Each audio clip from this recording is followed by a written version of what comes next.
Dear friends and my dear students, I am Dr. P.K. Verma. In this session of Human Physiology, I will discuss physiology of respiration. Earlier in the fourth session, I had discussed anatomy of the respiratory system.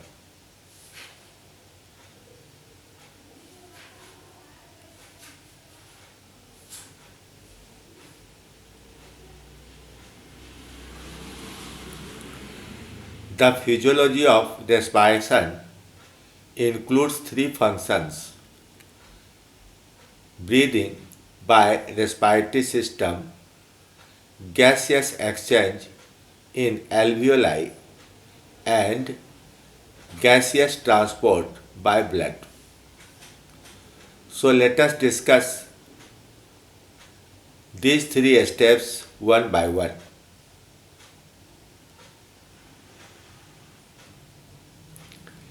In normal breathing, such as while reading and sleeping, only the diaphragm acts as pump. Its radial muscles contract and pull diaphragm backwards or downwards, increasing thoracic volume and decreasing pressure within thoracic cage. Under this negative pressure, lungs expand and suck up or inhales about 500 milliliter air. That is called inspiration. When the radial muscles are relaxed, spontaneously the circular muscles contract, as these were stressed at the time of inhalation. The volume of thoracic chamber decreases, putting positive pressure on lungs, and air is exhaled out or expired. A healthy person breathes 12 to 16 times on an average in a minute. The normal breathing is known as eunia. At the time of exercise or doing yoga, the diaphragm does not work and function of ribs start. When the external intercostal muscles contract, the ribs are pulled outwards. The volume of thorax increases laterally and ventrally. A great increase in volume decreased pressure greatly in the thoracic cavity, so a large volume of air is inhaled by lungs.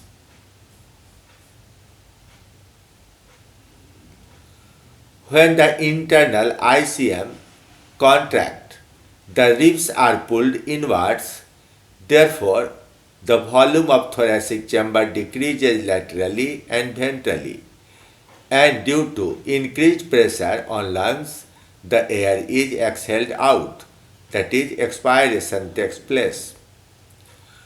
But when he starts running or doing heavy exercise, this rate of breathing becomes faster, that is called tachypnea, and later on deeper, that is hyperpnea.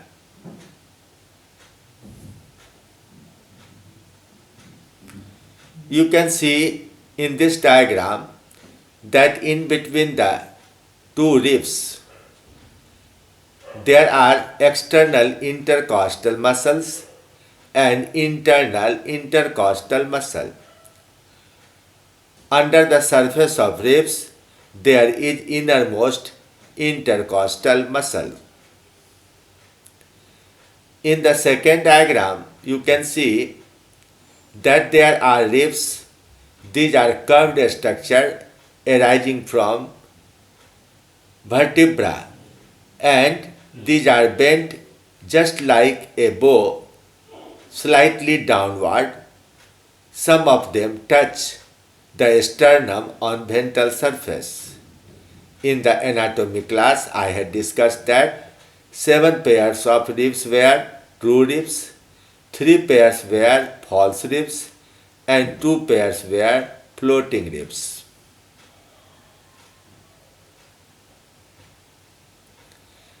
In this first diagram, the ribs are contracted inward, that is, the condition is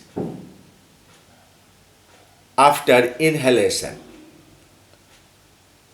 The ribs expand laterally and ventrally, increasing thoracic volume, so the dimension of thorax increases and large sum of air is inhaled. Again, the ribs are pulled inwards, decreasing the volume around the lungs, and therefore due to pressure, the lungs collapse and exhalation takes place.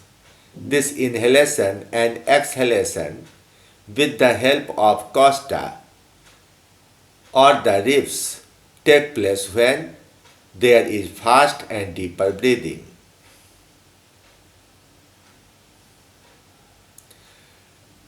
In this diagram, the position of diaphragm is shown.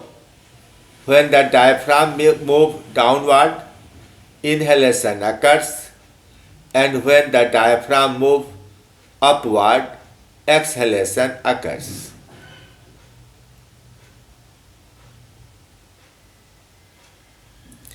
Now there is a term, active inspiration. Active or forceful inspiration involves contraction of accessory muscles of breathing in addition to diaphragm and external intercostals. All of these muscles act to increase the volume of thoracic cavity. These accessory muscles are scalenus, elevates the upper rib. Second one is sternocleidomastoid, that elevates the sternum. Pectoralis major and minor pulls the rib outward.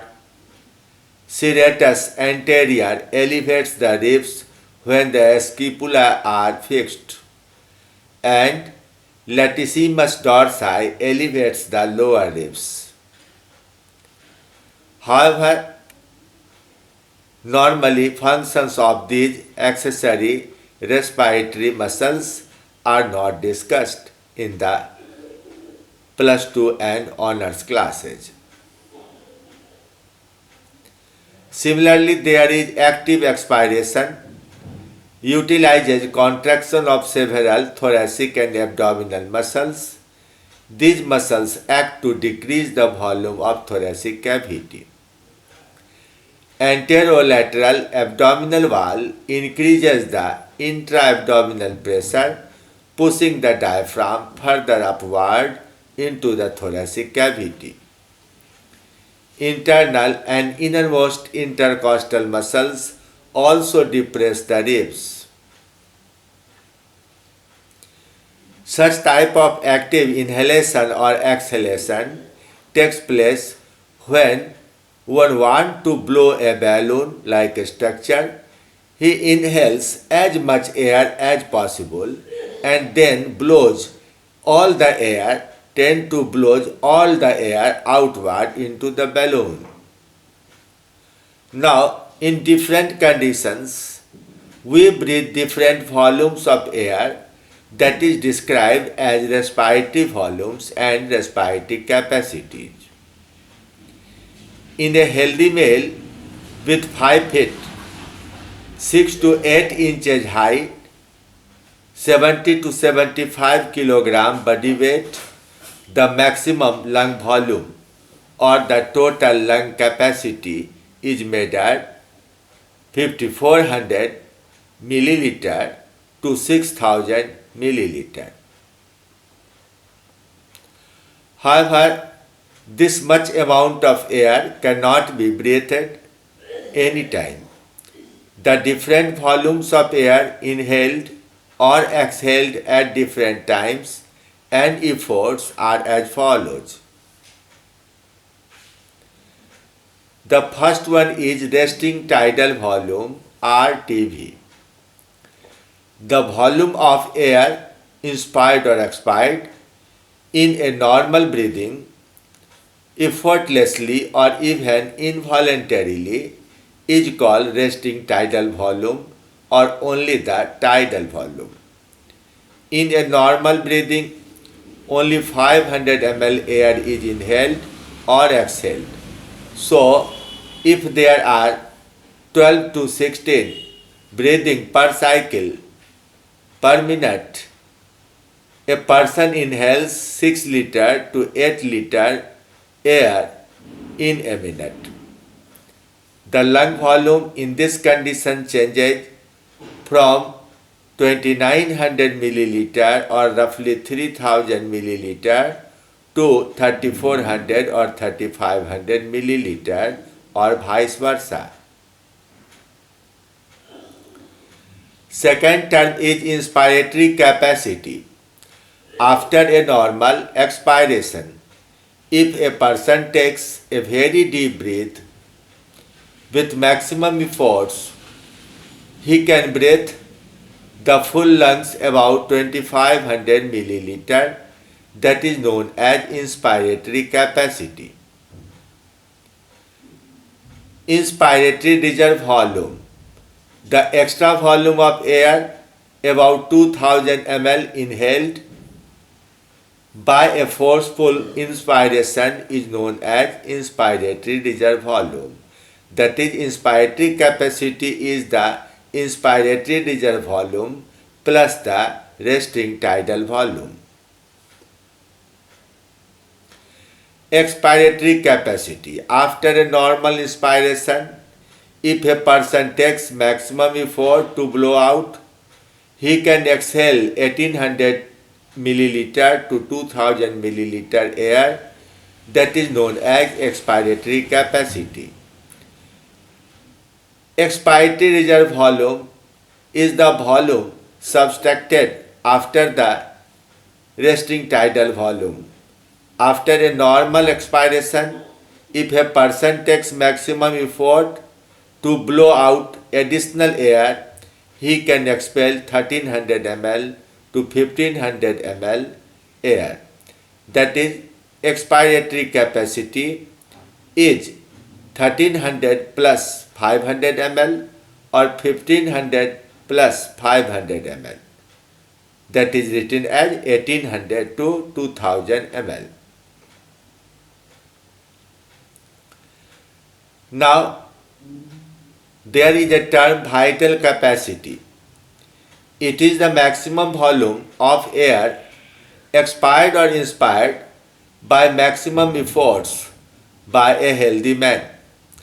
Thus, it includes inspiratory reserve volume, tidal volume, and expiratory reserve volume, making a total 3800 milliliter to 4000 milliliter. Residual volume. The volume of air present in lungs that cannot be expelled out by any forceful expiration is called residual volume. And the functional residual capacity at the time of normal breathing, almost 3000 ml air lives inside lungs, and above this 500 ml air is exhaled or inhaled. This volume of air, about 3 liter, is called functional residual capacity. In this diagram, a graph is shown that deals with all the terms used here. The first part of graph shows the change in volume for about 500 ml, that is the tidal volume.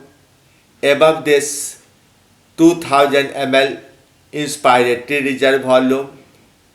Below tidal volume there is almost 1500 ml expiratory reserve volume. So the inspiratory capacity is 500 plus 2000 ml and vital capacity is 2000 ml plus 500 ml plus 1500 ml, that is total 4 liter. The residual volume is almost 2000 ml shown in this diagram. This graph has been taken from a reading done on the person 5 feet 10 inch high and 75 kg body weight. Now see this table carefully. In the main, vital capacity of lung is 4.8 liter. Of course, the person must have regular exercise, and in women it is only 3.1 liter. Inspiratory capacity in male is 3.8 liter and in women it is 2.4 liter. Functional residual capacity in male is 2.4 liter and in women it is 1.8 liter. Total lung capacity of such male is 6 liter and in women it is 4.2 liter.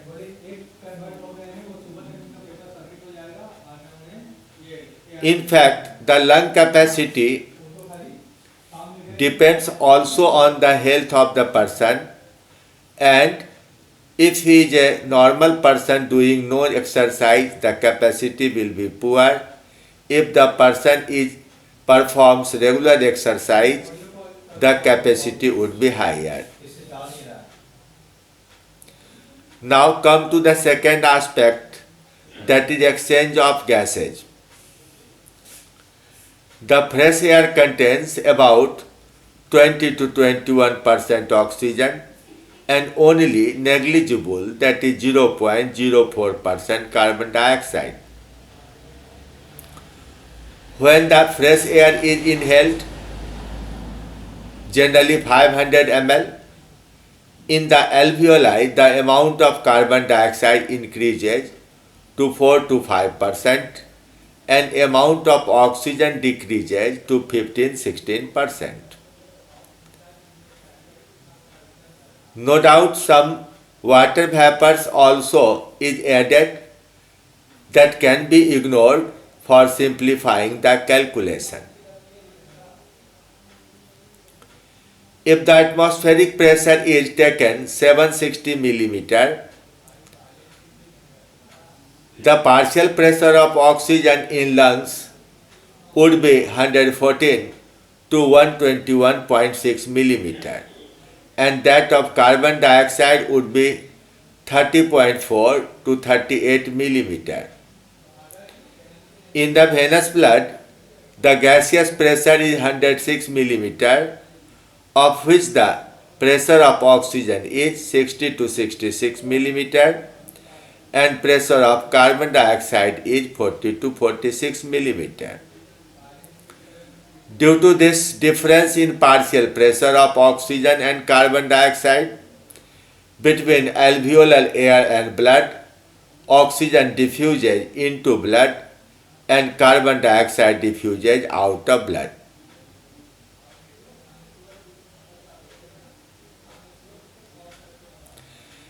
This is a diagram showing alveoli and the capillary around the alveoli. CO2 rich in the pulmonary arteries diffuse into alveoli and oxygen diffuse into the blood, and then this blood returns after oxygenation through pulmonary vein into the heart.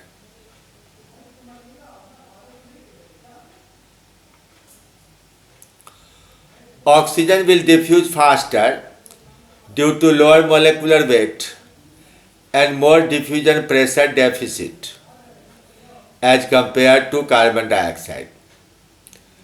The diffusion pressure deficit of oxygen is 48 to 61.6 millimeter as compared to only 2 to 45.6 millimeter. However, due to higher solubility of carbon dioxide in water, it diffuses sufficiently into alveoli, though not completely. So even at the time of expiration, its diffusion continues and the residual alveolar air has highest carbon dioxide, about 5.6%.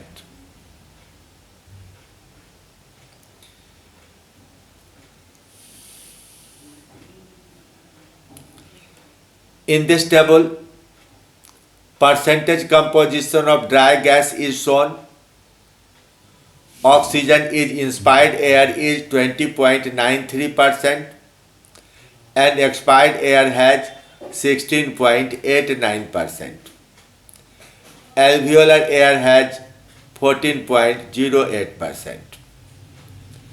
Nitrogen 79% uniformly in the expired layer, and alveolar air there is a slight rise in the percentage of nitrogen.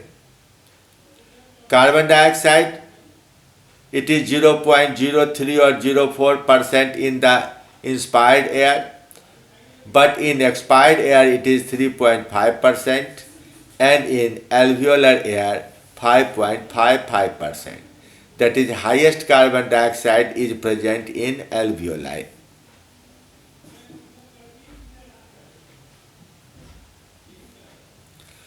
Now the third aspect is transport of gases. Oxygen is transported from alveoli to various tissues and carbon dioxide from the tissues to lungs by blood. As these gases are only partially soluble in water, these cannot be carried simply in dissolved or suspended form. Rather, a special mechanism exists to carry them. At first, I would discuss transport of oxygen. The red blood corpuscles contain hemoglobin and average 15 gram per 100 milliliter blood. In place of 100 milliliter, you can say deciliter blood. One molecule of hemoglobin can bind 4 molecules of oxygen, that is 1.3 milliliter oxygen per gram. So most of the oxygen is carried as oxyhemoglobin. In 100 ml blood, it is 15 into 1.3, that is 19.5 milliliter. In the pulmonary vein, however, the amount of oxygen is about 20 milliliter per 100 ml blood. This extra amount is due to presence of myoglobin in a small amount. One molecule of myoglobin can carry 1 molecule of oxygen. The amount of suspended oxygen is negligible. Now, Bohr studied the effect of different pressures of carbon dioxide on the hemoglobin saturation, that is formation of hemoglobin to oxyhemoglobin or dissociation of oxyhemoglobin to release oxygen.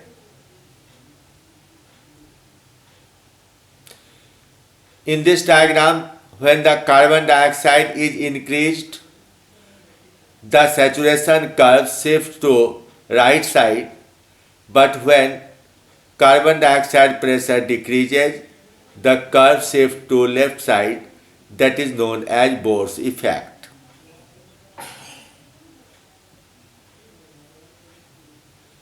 In no condition, whether CO2 pressure is low or high, hemoglobin is not 100% saturated.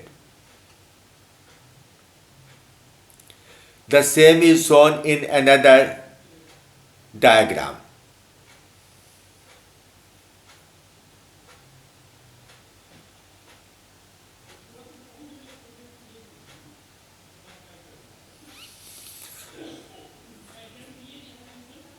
Bohr in 1904 studied the effect of partial pressure of carbon dioxide on the oxygen carrying capacity of hemoglobin.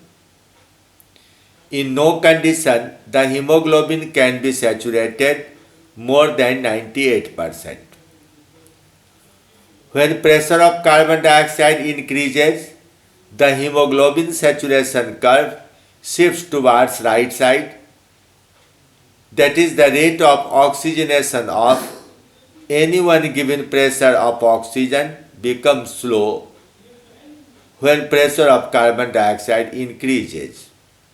So it is the basic point of Bohr's effect and needs to be explained.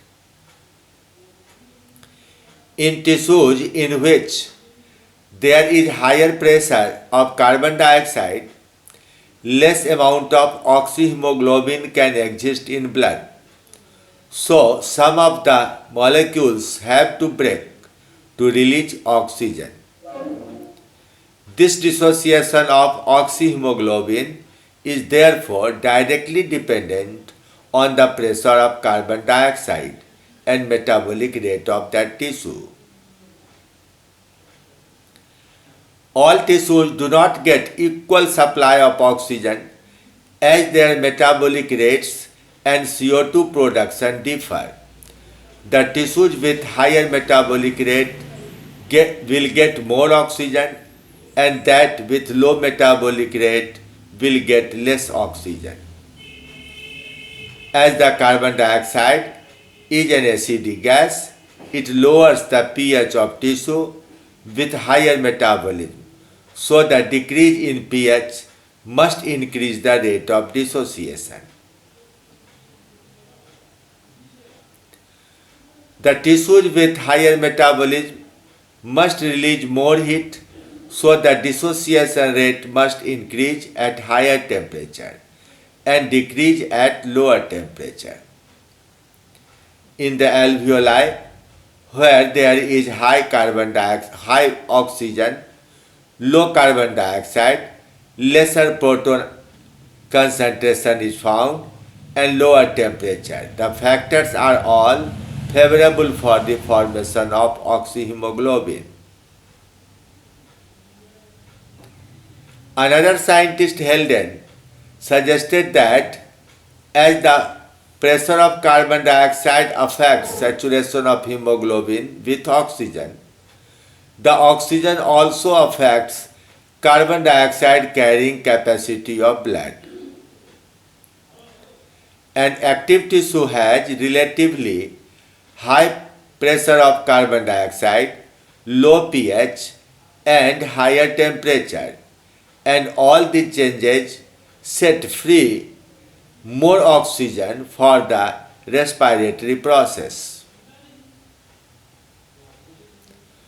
Now, let us discuss transport of carbon dioxide. In tissues where oxygen pressure is low, oxygen dissociates from hemoglobin and supplied to the tissues, and carbon dioxide formed in those tissues diffuses out from tissue to blood. About 70 to 75% of total carbon dioxide produced in tissues is transported by blood in the form of bicarbonate ions. Carbon dioxide can dissolve in water slowly, but the rate of dissociation is very slow and only a small amount of carbon dioxide can form bicarbonate. But there is an enzyme, carbonic anhydrase, that is one of the fastest enzymes and help in removal of almost all carbon dioxide formed in our body. In RBC, carbonic anhydrase converts as much as 10 to the power 6 molecules of carbon dioxide into bicarbonate in a minute. Bicarbonate formed in RBC is transported out into plasma and chloride comes into the cell for ionic balance. Inside lungs, oxygen pressure is high and carbon dioxide pressure is low, so reverse reaction takes place. All bicarbonate ions come into RBC, chloride moves out of cell for ionic balance. The bicarbonate converts into carbon dioxide and released out into alveoli. Such movement of chloride into and out of RBC is called chloride shift. Carbonic anhydrase is found also in the lungs epithelium to promote this process. In this diagram, movement of carbon dioxide into cell has been shown, where it dissolves in water, forms carbonic acid, and the carbonic acid breaks into bicarbonate ion and proton. The proton becomes part of the buffer system, but bicarbonate formed inside cell in tissues move out of cell into the blood plasma. In lungs, the bicarbonate from plasma enters into RBC, again combines with proton, forms carbonic acid, and then breaks into carbon dioxide and water.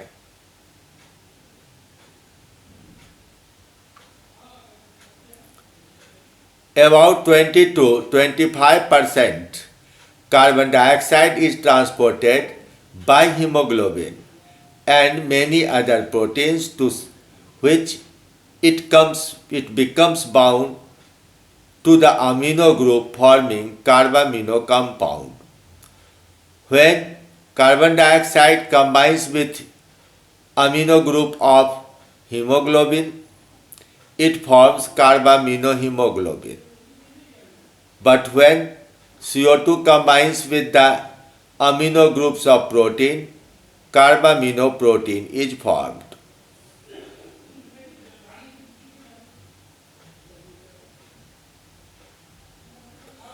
Now you know all about the respiratory system and the physiology of respiration.